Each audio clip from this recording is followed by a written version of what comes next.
주영석 기자의 뉴스 속으로. 뉴스 속으로는 예방과 치료의학도 최고, 리퍼도 최고, 시니어 어르신들에게 서울 메디칼 그룹이 최고, 서울 메디칼 그룹 제공입니다. 일론 머스크 테슬라 CEO가 어제 한 인터뷰에서 내년 말에 이르면 아마도 인간보다 더 똑똑한 인공지능 AI가 나타날 것이라고 예측했습니다. 반도체 공급 제약 완화로 전력 공급이 유일한 변수라고 일론 머스크 CEO가 말했는데, 전력이나 칩이 제대로만 공급된다면 내년 말 AI가 인간을 앞설 것으로 확신한다고 강조했습니다.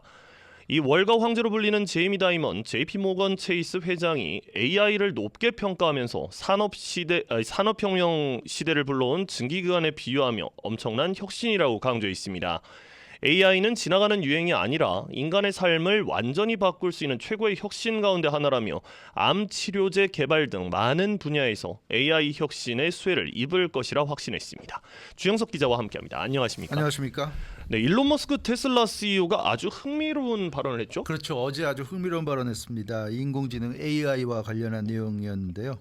인간을 능가하는 AI가 등장한다는 그런 말이었고, 그것도 멀지 않은 바로 내년 말쯤이다. 2025년 말쯤이다. 이렇게 언급해서 아주 큰 또 화제를 모으고 있습니다. 멀지 않네요. 내년 말쯤 되면은. 그러니까요. 네네. 그럼 구체적으로 AI에 대해서 어떤 내용을 언급했나요? 네, 그 일론 머스크 CEO가 어제 자신이 소유하고 있는 X에서 네. 그 소셜 미디어 X에서 노르웨이 국부펀드를 이끄는 니콜라이 탕겐 CEO와 인터뷰했습니다. 그러니까 일론 머스크 CEO가 인터뷰를 주도했는데 니콜라이 탕겐 그 CEO와 인터뷰를 진행하면서 AI를 언급을 했어요. 거기 내용을 보면 범용 AI를 가장 똑똑한 인간보다 더 똑똑한 AI라고 정의할 수도 있을 것이다. 이렇게 얘기했고, 그 정의가 맞다면 범용 AI가 인간을 추월하는 것이 2년 이내 가능하다. 즉 내년 말까지 가능하다. 이렇게 얘기했습니다. 그리고 앞으로 5년 안에 AI 능력이 모든 부문에서 인간의 능력을 넘어설 것이다. 5년 정도 지나면 이제 인간이 AI를 이길 수 있는 방법은 없다. 뭐 이런 얘기까지 했습니다. 야, 터미네이터 시대가 오나요? 네. 자, 범용 AI 네. 일론 머스크 CEO가 표현을 했는데, 도대체 이 범용 AI가 뭡니까? 예, 한국말로 이렇게 범용 AI라고 하는데 흔히 이제 AGI라고 불립니다. AGI는 이제 Artificial General Intelligence, 이걸 이제 첫 글자씩 따서 이제 AGI라고 하는데, 즉 인간과 유사한 수준의 지능을 갖춘 AI를 AGI, 범용 AI라고 우리가 부릅니다. 즉 인간처럼 생각하면서 인간이 할 수 있는 모든 작업을 수행할 수 있는 능력을 가진 AI가 바로 AGI, Artificial General Intelligence라고 생각하시면 되겠고요. 특정 영역에서는 인간의 능력을 뛰어넘을 수 있는 AI 개발 단계까지 가 있다. 뭐 쉽게 예전에 알파고가 바둑에서 그렇죠. 결국 모든 세계 최정상 기사들을 다 이겼잖아요. 네네. 결국 그 인간이 바둑에서 이길 수가 없어서 결국 이제 알파고가 리타이어하고 그랬는데, 어찌됐건 그런 식으로 이제 간다는 얘기입니다. 인간이 AI와 대결해서 이길 수 없는 그런 상황이 되는 거고요.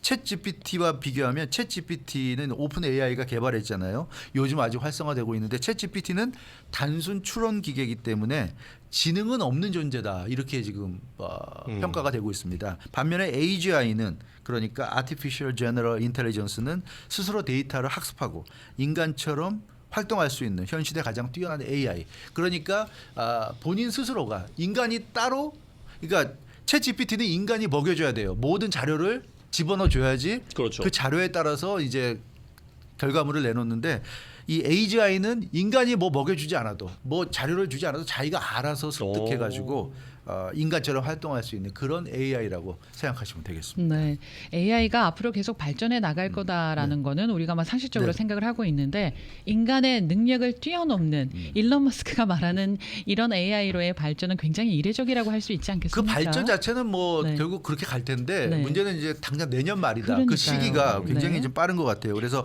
큰 그림에서는 주요 인사들이 다 비슷하게 얘기합니다. 언젠가는 AI가 인간을 능가하는 존재가 된다는 거에 대해서는 이론이 없어요. 결국은 그렇게 된다는 건데, 다만 시기는 다릅니다. 그 젠슨 왕, 엔비디아 CEO죠. 젠슨 왕은 5년 안에 인간을 능가하는 AGI가 나올 것이다. 그래서 5년 정도로 봤고요. 젠슨 왕은. 데미스 하사비스, 구글 딥마인드 공동 창업자입니다. 이 사람은 2030년쯤에 AGI가 달성될 것이다. 그러니까 이 사람도 한 6년 정도 후를 지금 내다본 것이고 얀 루큰 메타 부사장이죠. 얀 루큰은 예측이 어렵다. 오래 걸릴 수도 있고.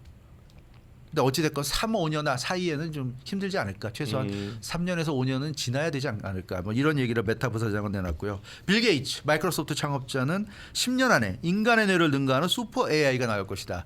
빌 게이츠는 10년 정도를 지금 예상했어요. 근데 일론 머스크는 당장 내년 말 그러니까 뭐 1년 반 정도. 그러니까 가장 빠르게 그러니까 가장 급진적으로 AGI가 Artificial General Intelligence가 가능해진다고 예상을 했기 때문에 지금 관심을 모으고 있습니다. 자신이 로봇을 만들고 있어서 그런지는 모르겠습니다. 네, 뭐 그럴 수도 있죠. 네, 맞습니다. 네. 예. 그 일론 머스크 회장도 당초 몇 년은 걸린다라는 입장이었는데 이게 최근 들어서 바뀐 거죠. 맞아요. 일론 머스크 회장도 원래는 그 AGI 실용화 시기로 2029년을 예상했습니다. 네. 하지만 AI 기술 발전 속도가 예상보다 빨라서 예측을 앞당긴 거고요. 이거는 지금 이왕 기자도 말씀하신 것처럼 그 테슬라도 지금 이 열심히 AI를 개발하고 그렇죠. 있잖아요. 그래서 AI를 이제 개발하면서 일론 머스크 CEO도 이 정도면 생각보다 빨리 그 AGI를 만들 수 있겠다 그런 좀 생각이 드는 것 같습니다. 그래서 자신 있게 얘기할 것 같은데 다만 기술력으로 AGI를 내년 말까지 만드는 거는 가능하다. 근데 자신의 예측이 정말로 100% 현실화되려면 그 인프라 구축이 선행돼야 한다. 이걸 그 전제를 깔았어요. 그래서 AI가 인간의 지능을 능가하려면 인프라가 깔려 있는 게 기본이라는 얘기입니다. 이게 무슨 얘기냐면 정교한 알고리즘이 바탕이 돼야 되고 데이터 처리 능력이 돼야 되고 기계학습 발전 등 고도의 기술적 발전도 병행이 돼야 됩니다. 근데 이런 거는 결국 어마어마한 전기를 잡아먹어요. 그렇죠. 그래서 이런 인프라 구축의 선행에는 막대한 전력이 좀 필요하다는 얘기예요. 그래서 과연 그런 막대한 전력을 제공받을 수 있을 것이냐 이게 관건이라는 얘기입니다. 그래서 1, 2년 안에 AI가 자기 예측대로 발전할 수 있는지 없는지는 기술력이 아니다. 기술은 분명히 1, 2년 안에 그 정도 AI를 만들 수 있는 기술력은 이미 확보했는데 문제는 전력이다. 전력 공급이 그렇게 될 수 있을 것인가? 전력 공급이 안 되면 어쩔 수 없이 이제 지연될 수밖에 없지만 전력만 제대로 공급된다면 내가 예상한 대로 내년 말까지 그런 인간을 능가하는 AGI를 만들어낼 수 있다. 이게 일론 머스크 회장의 얘기고요.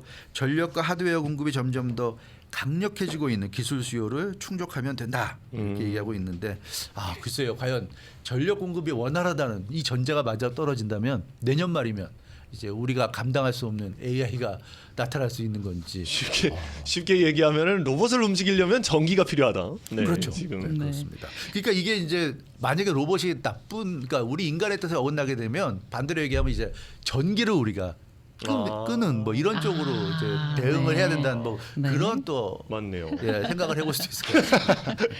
자, 여기에 대해서요. 그 월스트리트의 황제라고 네. 불리는 제이미 다이먼 JP 몰건 체이스 회장 소식인데 네.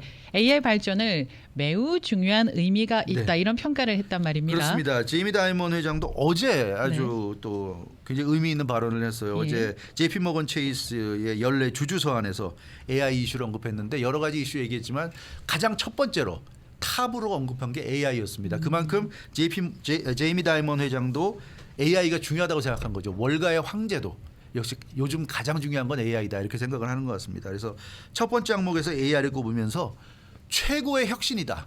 요즘 혁신이 사라졌다고 그러는데 인류가 만들어낸 최고의 혁신이 AI다 이렇게 얘기를 했고요. 지난 수백 년 동안 인류가 이뤄온 주요한 기술 발명 중에 하나가 될 것이라고 표현했습니다. 그러면서 그 수백 년간 이뤄온 중요한 발명이 뭐 인쇄기, 증기기관, 전기, 컴퓨터, 인터넷 등을 거론하면서 이것과 마찬가지의 중요한 어떤 발명이 바로 AI다. 이렇게 단언했습니다. 야, 특히 이 가운데서 AI를 이 시대를 통째로 바꿔버렸던 그러니까 이 산업혁명의 변화를 이끌었던 증기기관의 비유를 했네요. 네, 맞아요. 그렇게 비교했어요. 어제 그 JP 모건 체이스 주주들에게 보낸 그 서한에서 AI 기술 잠재력이 아직 완전히 실현되지 않았음에도 불구하고 그 영향력이 엄청나다고 강조하면서 지금 말씀하신 대로 증기기관 비유했습니다. 증기기관이 중요한 건 바로 증기기관이 그 동력이 돼가지고 산업혁명이 일어난 거 아닙니까? 세상이 완전히 바뀌어버렸는데 결국 AI로 인해서 산업지형이 완전히 뒤바뀔 것이고 사회 많은 부분에 영향을 미칠 것이다. 그래서 예전에 증기기관이 세상을 바꾼 것 같은 그런 상황이 될 것이라는 얘기고 그로 인한 결과가 매우 특별하고 혁신적일 것이라고 확신한다 이런 얘기를 했어요. 근데 AI가 산업을 얼마나 크게 또 얼마나 빨리 바꿀지 정확히는 모르겠다 할 수 없다. 그러나 자기가 뭐 1년 안에 5년 안에 10년 안에 이렇게 또 그리고 어느 정도 이런 말을 자세히는 못하지만 분명히 세상은 바뀔 거다 AI 때문에 이런 얘기를 한 겁니다. 그러면은 JP 몰건 체이스도 일찌감치 AI 뭐 도입을 하지 않았겠어요? 맞아요. 네네. 그래서 제이미 다이먼 회장이 그것도 어제 예. 그 주주들에게 보낸 서한에서 공개했는데요. 이미 10년 전부터 JP 모건 체이스가 AI를 도입해서 사용해 왔다고 강조했습니다. 그 지난 특히 수년 동안 AI와 머신 러닝 기술 등을 매우 적극적으로 사용해 왔다고 그러고요. 현재 회사에 AI 조직을 실질적으로 성장시켰다. 그러니까 회사 내에서 AI 조직을 만들어 가지고 그걸 계속 성장시켜 왔다고 얘기했습니다. 현재 그래서 그 JP 모건 체이스에는 2,000명 이상의 AI와 데이터 사이언스 전문가들이 지금 고용돼 있다 이런 얘기를 하고 있어요. 그래서 제이미 다이먼 회장도 역시 뭐 월가 황제 정도 소리를 들을 만한 인물이니까 역시 그 앞서가는 그 미래를 내다보고 발빠르게 이런 인재들을 영입했던 것 같습니다. 그래서 현재 JP 모건 체이스에는 2,000명이 넘는 AI와 데이터 사이언스 전문가들이 있다. 이 사람들이 마케팅, 사기, 위험 감지 등 400개 이상 업무에서 AI 기술을 지금 적용하고 있다. 그러니까 은행 그 JP 모건 체이스 같은 경우도 상당한 정도의 업무를 사람이 아니라 지금 AI가 이미 하고 있다는 그런 얘기를 그런데 2,000명이면 거의 뭐 중견기업, 그렇죠. 중견기업 대단한 직원들인데, 네. 그런데 이 많은 부정적인 말을 하는 사람도 있겠습니다만, 이 제이미 다이먼 회장은 특히 AI에 대해서 낙관론을 강조를 했네요. 그렇죠. 막 앞서 이왕 기자도 얘기한 것처럼 그 뭐 터미네이터 얘기도 했지만 그렇죠. 그런 건데 대부분 부정적인 시각, 걱정하는 시각인데 제이미 다이먼 회장은 AI 시대에 대해서 상당히 낙관하는 사람입니다. 그 AI 발달이 많은 또 우리에게 이득을 주지만 또 안 좋은 또 조음을 줄 수도 있다. 그래서 그렇죠. 공포심도 불러일으키고 있는데 앞서 말씀드린 대로 뭐 바둑에서 세계 최고 기사들이 알파고 등 딥러닝 AI를 당해내지 못해서 결국 참 굉장한 충격을 우리에게 줬고요.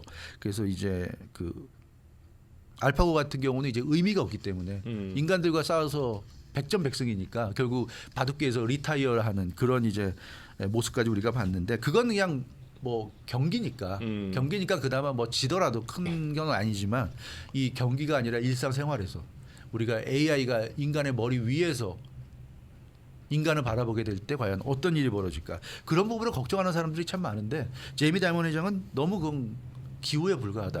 물론 안 좋은 면이 있을 수 있지만 너무 안 좋은 면만 부각시키는 거다. 이제 이런 생각을 하고 있고요. 자신을 스스로 AI 낙관론자라고 소개했습니다. 그러면서 AI가 불러올 긍정적인 변화가 90이라면 안 좋은 게 10 정도인데 그럼 10이라는 안 좋은 것 때문에 90을 우리가 포기할 수는 없지 않느냐 이제 뭐 이런 논리가 되겠습니다. 그래서 어차피 AI 혁신은 지나가는 유행이 아니라 우리의 삶을 완전하게 바꿀 진정한 혁신이고 그래서 이걸 포기할 수는 없다는 얘기입니다. AI는 인간의 정신으로 할 수 없는 일을 할 수 있다는 것이 최대 강점이다. 이런 얘기인데 이게 무슨 얘기냐면 우리가 암 같은 거를 인간은 정복을 못 하잖아요. 암에 걸리면 결국 그 고통 속에 죽어가야 되는데 AI는 암을 이길 수 있다. 암 치료제를 개발할 수 있다. 이게 이제 제이미 다이먼 회장의 얘기입니다. 인간의 정신과 다르기 때문에 AI는 암 치료제 같은 걸 만들어낼 수 있고 그래서 이런 그 뭐 의학이라든가 의료 쪽에서 상당한 도움을 줄 수 있다는 얘기예요.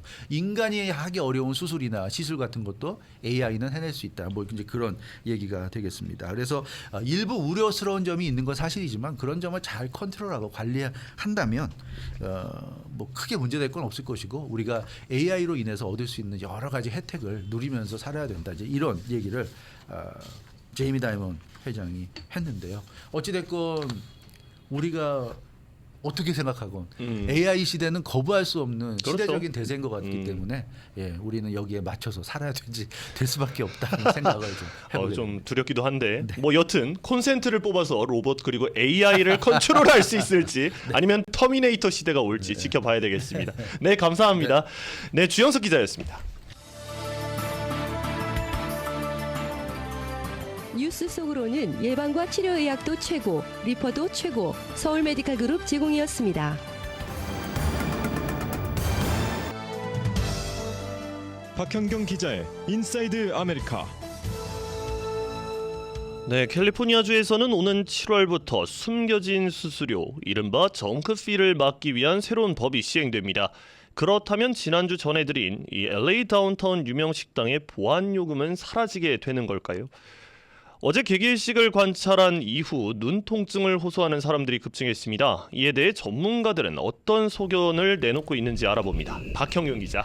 네, 안녕하십니까. 이거 정말 파장이 컸어요. 한인타운 내에서. 도대체 어디 식당이냐 막 이랬었는데 이 지난주 LA 다운타운 유명 식당의 보안 요금, 그러니까 시큐리티 차지에 대해서 전해드렸습니다. 이런 요금이 조만간 바뀔 수도 있다고요? 네, 그렇습니다. 이른바 정크필러 들어보셨을 겁니다. 네. 저희도 몇 차례 전해드린 기억이 나는데요.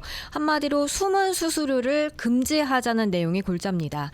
지난해 통과된 SB 478 법안은 캘리포니아주에서 오는 7월 1일부터 발효가 되는데요. 네. 그렇게 되면 LA 다운타운 식당이 펄츠에서 시큐리티 차지라고 해서 음식값의 4.5%를 손님들한테 물리는 것도 이 법이 시행되면 금지되는 게 아닌가 생각해 볼 수 있습니다. 네. 뭐 지금은 펄츠에서도 그렇고 다른 식당에서도 그런 수수료를 손님들에게 책정하는 게 가능한데 법이 시행이 되면 이게 이제 금지될 수 있는 거네요. 네, 그런데 이게 아직 정확하게 말씀드릴 수 있는 단계는 아닙니다. 그래요? 왜냐하면 그 부분은 명확하게 명시되어 있지 않기 때문입니다. LA 타임스가 오늘 아침 이와 관련해 전했는데요. 우선 SB 478을 좀 더 구체적으로 살펴보겠습니다.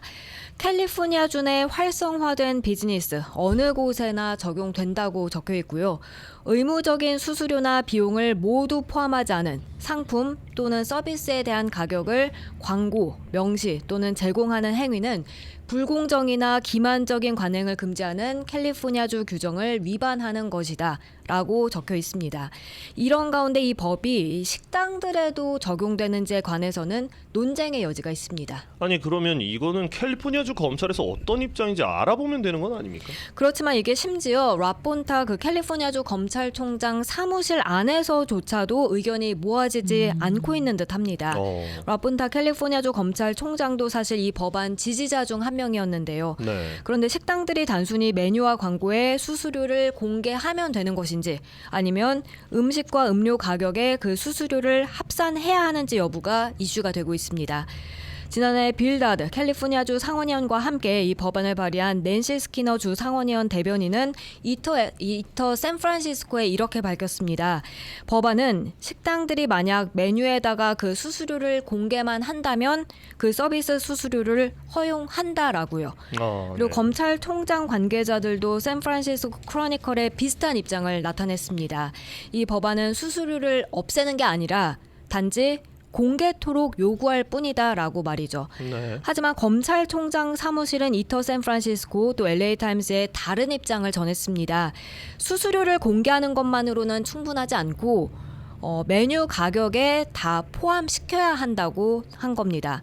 그러니까 지금 보면 이 법안은 확정돼서 시행까지 3개월도 채 안 남았는데 식당이 수수료를 메뉴에다가 공개만 하면 되는 건지 그게 아니라면 메뉴 가격에 합산을 시켜서 메뉴 가격 외에 수수료는 아예 없게 만들어야 하는 건지 혼선이 빚어지고 있습니다. 네.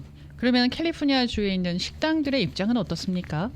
수수료가 붙는다는 걸 알리기만 한다면 문제가 없어야 한다는 입장입니다. 네. 네, 그렇겠죠. 캘리포니아 식당협회 이 정책 관련 업무를 담당하는 매튜 서튼 수석 부회장은 성명을 냈는데요. 법이 제대로 적용된다고 한다면 메뉴 가격을 인상하게 해서는 안 된다고 밝혔습니다. 명목상 법은 요금을 적절하게 공개하는 식당들에는 적용되지 않는다고 했는데요. 법원은 음식점 메뉴가 광고가 아니고 음식점이 상품이나 서비스를 제공하지 않는다는 점을 그동안 여러 차례 반복적으로 시사해왔다고 설명했습니다. 그러면서 이 협회 측은 라폰타 검찰총장 사무실에 이 법이 회원들에게 어떤 영향을 미치게 될 것인지 보다 명확히 해달라고 요청했습니다. 아니 이렇게 논쟁의 여지가 남아 있으면 이 로폰타 캘리포니아주 검찰총장, 그러니까 이제 이 법을 관련해서 최고위에 있는 사람이 좀 사무실에서 발표를 할 필요가 있지 않겠습니까? 그렇습니다. 7월 1일 법이 시행되기 전에 법이 네. 정확히 어떤 점을 금지하고 어떤 점은 허용하는지 보다 명확한 지침을 발표할 것으로 예상됩니다. 수수료나 추가 요금이 다 금지될 건지 아니면 처음에 메뉴를 볼 때 손님들이 이제 눈에 띄게 공개를 하는 것으로 충분할지 아직까진 불확실한데요. 이 시점에서도 한 가지만은 분명하다고 신문은 지적했습니다. 네. 어떤 쪽이 되었든지 간에 식당이 새로운 이 법을 무시하는 데는 상당한 돈을 부담해야 할 것이라는 겁니다. 왜냐하면 한 번 위반 시에 이 식당 최소 $1,000 벌금을 물어야 하기 때문입니다. 한 번 위반 시. 네, 그렇습니다. 좀 복잡합니다. 두고 봐야 되겠네요. 앞으로 어떻게 될지. 자, 다음 소식은요. 어제 미국에서 개기 일식 또 남가주 지역에서는 부분 일식으로 하늘을 올려다 보신 분들 많이 계실 텐데 그런데 그 이후에 눈이 아프다고 그 통증을 호소하는 사람들이 크게 늘었다는 소식이에요. 네, 이 소셜 미디어에는요. 네. 눈이 아프다라는 글들이 많이 올라왔고요. 아, 예. 네, 그리고 구글은 이제 구글 트렌드를 통해서 그 사이트 검색량을 추적하는 서비스 제공하잖아요. 근데 구글 트렌드에 따르면 눈 통증과 관련한 검색이 폭증한 것으로 나타났습니다. 폭증했다고요. 네. 개기 일식이 끝나자마자 eyes hurt. Why do my eyes hurt? 왜 나의 눈이 아픈 건가? 뭐 이런 검색이 상당히 크게 늘어났습니다. 연관 검색어에서도 일식 후에 눈이 아프다. 뭐 일식을 보고 나서 내 눈이 아파졌다. 이런 일식과 관련한 눈 통증 내용이 많았고요. 예. 그리고 또 눈이 아픈데 어떻게 해야 하는가? 이런 질문까지도 많아졌습니다. 어제 전문가들이 절대 맨눈으로는 개기일식 보지 말고 반드시 개기일식 관찰용 안경 꼭 맞아요. 쓰라고 강조했는데요. 네. 네, 그랬었죠. 그런데 맨눈으로 일식을 본 일부 사람들이 그런 갑작스런 눈 통증을 호소하고 있는 것으로 유추해 볼 수 있습니다. 아, 죄송합니다. 너무 제가 웃어가지고 그도 그럴 것이 우리 눈은 생각보다 열에 취약한 신체 부위라고 하죠. 맞습니다. 특히 자외선에 직접적으로 노출될 경우 각막 화상으로 이어질 우려가 있다는 지적이었습니다. 각막 화상요. 네, 가벼운 화상은 각막 상피가 서서히 재생돼서 통증이 완화한다고 하는데요. 그렇지만 상피보다 더 깊숙한 각막 기질층까지 열로 파괴된다면 각종 후유증 또는 영구적인 시력 저하를 초래할 수 있다고 와. 전문가들은 말합니다. 그러니까요. 그러면 그 눈과 관련한 상처가 있는 경우에요. 어떤 증상들을 우리가 좀 눈여겨봐야 할까요? 네, 전문가들은 일단 시력이 흐려지진 않았는지 그렇게 좀 살펴보고 또 두통이 오진 않았나. 두통이요? 네, 눈과 두통이 연관될 수 있다는 점 전했고요. 또 빛에 대한 민감도가 증가하진 않았는지 그리고 직선이 휘어 보이는 등 시야가 왜곡되진 않는지 등을 살펴보라고 권장했습니다. 그리고 이러한 증상은 일시적으로 나타날 수 있는 만큼 크게 당황할 필요는 없다고 전문가들은 조언했는데요. 그렇지만 불편함이 계속 지속된다면 반드시 안과 예약하고 병원 가서 의사 만나볼 것을 강조했습니다. 사실 개기일식은 절대로 맨눈으로 보시면 안 됩니다. 네, 그리고 뭐 선글라스 2개를 겹쳐서 끼고 보면 된다 이런 말들도 많이 하시던데 그것도 안 된다고 아니, 어제 평소에- 박현경 기자가 얘기했잖아요. 개기일식이 아닌데도 태양을 보면 맨눈으로 맞습니다. 큰일 나는데 네, 맞습니다. 네. 절대로 하시면 네. 안 된다는 거. 빨리 병원 가셔야 된다. 어제 혹시 그런 거 못 느끼셨어요? 굉장히 피곤하다. 너무 졸립다 이런 거 혹시 못 느끼셨어요? 저는 혼이 빠져나가는 줄 알았어요. 저 어제 너무 힘들었거든요. 저도 그랬습니다, 조세. 계속 졸리고 네. 자도 또 자고 싶고 오늘 아침에도 일어나는데 어제 많이 잤어요. 음. 피곤하다라는 생각이 들어서 그런데도 개운하지가 않아서 개기일식 때문인가 달과의 뭐 어떤 관계 에너지 흐름 이런 것 때문인가 이런 생각을 했는데요. 혹시 우리 청취자분들 가운데 어제 유난히 피곤했다 하시는 분들은 아마 그게 이유다라고 생각하시면 마음이 좀 가벼워지지 않을까 싶습니다. 네, 뭐 새벽 근무 때문이 아닙니다. 네, 알겠습니다. 감사합니다. 고맙습니다. 네, 박현경 기자였습니다.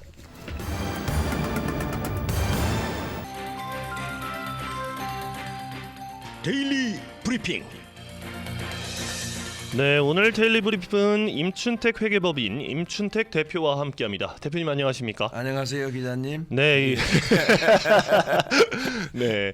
이 지난해에는 소규모 영세 사업자가 이 주식회사 형태로 사업을 할 때 세금 보고 이외에는 어떤 보고 의무가 있는지 대해서 알아봤었는데 이제 오늘은 이 비즈니스를 시작하거나 사업을 확장할 때 더 많은 사람이 필요한데 이 W2 인플로이로 고용을 하느냐 아니면 1099 컨트랙터로 사용을 하는데 어떤 장단점이 있는 겁니까?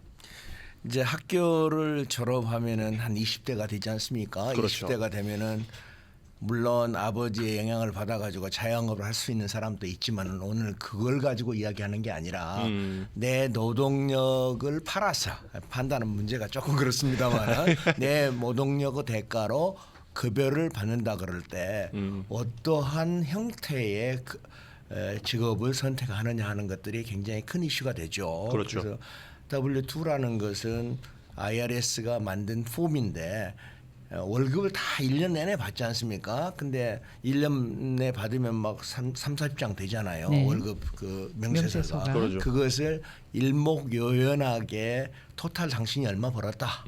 그다음에 소셜 시큐리티 텍스는 얼마를 냈다. 인컴 텍스는 얼마를 냈다고 하는 것을 기록을 해주는 폼이 W2 폼이에요. 네. W2 폼을 받느냐, 근데 그런 것 하나도 없이 그냥 1099으로 한 장으로 다 받느냐 하는 건데 아까도 오시기 전에 이야기했지만은 1099을 받느냐, W2 폼을 받느냐 하는 것은 선택의 문제가 아니다. 선택의 문제가 아니라 어떤 형태의 직업이냐에 따라서 자동적으로 결정이 되고 애매모호한 것이 있을 수도 있어요. 양쪽 사이에 W2 인플로이냐 1099 인플로이냐 하는 것은 있지만은 법을 깊이 있게 읽어보면 거의가 다 인플로이 쪽으로 기울어져요. 네. 특별한 케이스는 빼놓고 예를 들자면 프리랜서들이 일하는 거나 그다음에 뭐 컨설턴트들이 가서 어디 가서 일하거나 컨트랙터 어떤 내가 당신의 지배를 받지 않고 주어진 일을 내가 만들어내고 그것에 대한 대가를 받는다는 것이니까 일반 인플로이보다는 자유스럽지만은 세금을 안 떼고 준다는 장점이 있죠. 그러니까 인플로이어의 입장에서는 인플로이를 쓰면서 생기는 엑스트라 경비가 통계상으로 보면 약 한 31% 정도 된대요. 와. 10만 불이 들어가면은 3만 1,000불의 어디셔널 익스펜스가 나가는 거예요. 네네. 그 사람 자리도 줘야 되죠. 그다음에 인슈런스도 해줘야 되죠. sick leave도 줘야 돼. 베케이션도 줘야 되죠. 미니멈 웨이지도 줘야 돼요. 법이 규정하고 있는 것들을 다 따르려면 그만큼. 근데 1099 인플로이로 하면은 고용주가 그냥 계산된 금액만 딱 주고 나머지는 당신이 알아서 하세요. 그렇죠. 인슈런스를 들던 워커스 컴펜션을 들던 당신의 문제라고 생각하니까 그렇게 하세요라고 하니까 사람들이 다 어떻게 하냐면 야 어떻게 하면은 1099 인플로이로 쓸까? 돈이 안 들어가니까. 그렇게 해서 조금 정상적으로 봤을 때는 인플로이인데 1099로 가는 경우가 실질적으로 스몰 비즈니스는 많이 있어요.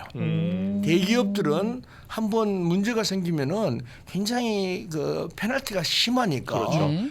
조금 뒤에 이제 구체적으로 제가 예를 들어서 하나 설명하겠습니다만은 잘못하면은 회사가 망해버릴 수도 있을 정도로 큰 리스크가 있으니까 안 하는데 예. 일반 소기업자는 야 너도 모르고 나도 모르고 어떤 경우는 인디펜던트 컨트랙터를 사인하기도 해요. 근데 무슨 의미가 있냐고요. 사인했으니까 이 사람은 인디펜던트 컨트랙터다? 그렇게 생각하면 안 돼요. 네. 왜냐하면 법이 IRS는 IRS대로 어떤 세금을 못 걷어요. 인컴 텍스를 못 걷죠. 소셜 시큐리티 베네핏을 걷지를 못하잖아요. 그렇죠. 그러면은 정부가 65세가 되면은 미국 국민에 대해서 소셜 시큐리티를 해줘야 될 의무가 있는데 돈을 안 내. 그때서부터 돈을 내기 시작을 해야 되는데 그런 문제들이 많이 있다 보니까 정부가 까다롭게 이야기해요. 아, 네. 그다음에 주정부는요. 스테이트 언임플로이먼트 인슈런스가 있어요. 고용보험. 예. 지난번 우리 그 팬데믹 때에는 그냥 아무라도 다 줬어요. 인플로이냐, 컨트랙터냐 할 것 없이 다 줬는데 그건 한시적이고 정부의 특혜라고 봐야 되지. 맞습니다. 지금은 월급을 떼가지고 고용주가 스테이트 언임플로이먼트 인슈런스 프리미엄을 내요. 개인은 안 내.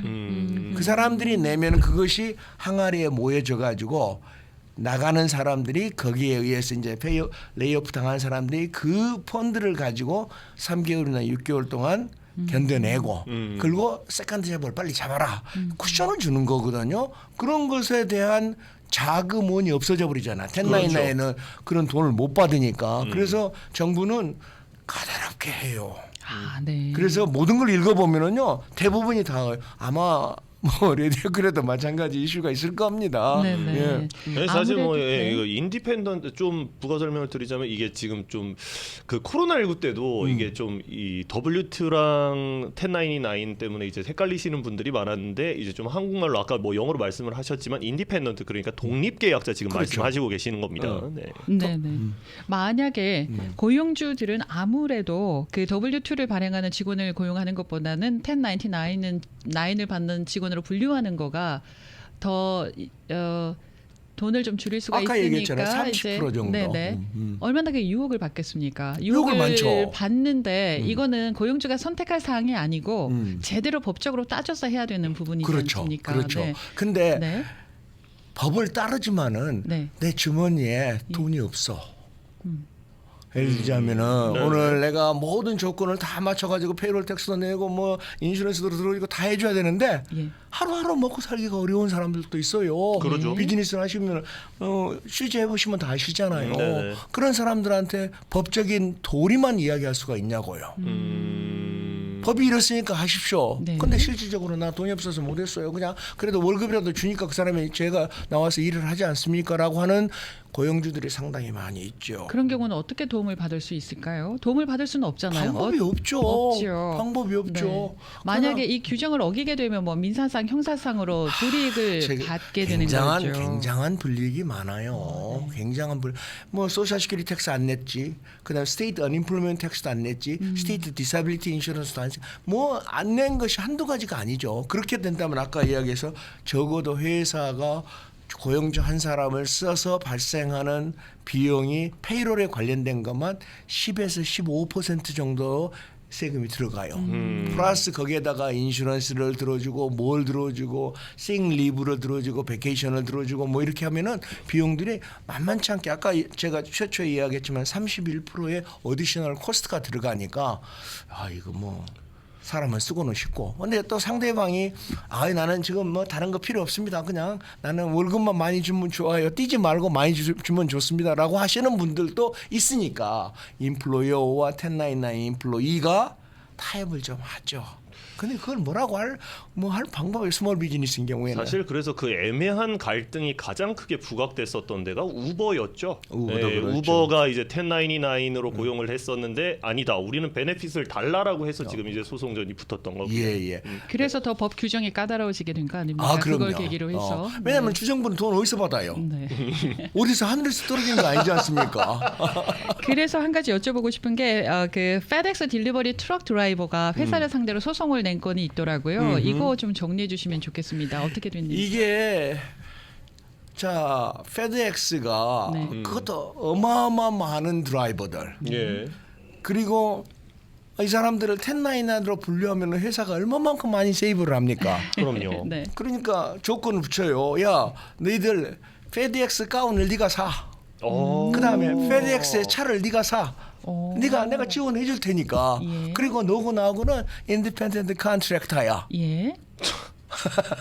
아 페덱스 이름만 빌려주는 거군요. 그러니까. 네. 그리고 내가 주어진 하루에 너 배달 물건을 내가 줄 테니까 너는 배달 물건만 잘해. 그 대신 뭐 한 달에 한 번씩 이렇게 돈을 정산해 가지고 주는데 월급쟁이보다는 더 많이 줄게. 나도 세이브를 하니까. 네네. 그렇게 했는데 2016년도에 소송이 2016년에? 네, 2016년 아, 네. 소송이 붙어가지고 20개 주가 우리는 당신네들 트럭 드라이버가 인디펜던트 컨트랙터는 파이어라는 개념이 없으니까 그렇죠. 언임플로이먼트를 못 하는데 다 가서 타.